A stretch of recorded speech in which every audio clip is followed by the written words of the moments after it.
Ամբողջ ոսկորներով իմ և համայն սրտով քեզ արժանի ծառայություն եմ բերում, հոգուս գլուխը երկրին խոնարհելով, ով ամենափառապած Աստված,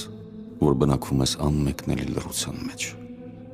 Նորոգությանս համար երկրի վրա սիրո խորան ես կառուցել, կամքիդ հանգստության համար մի վայր,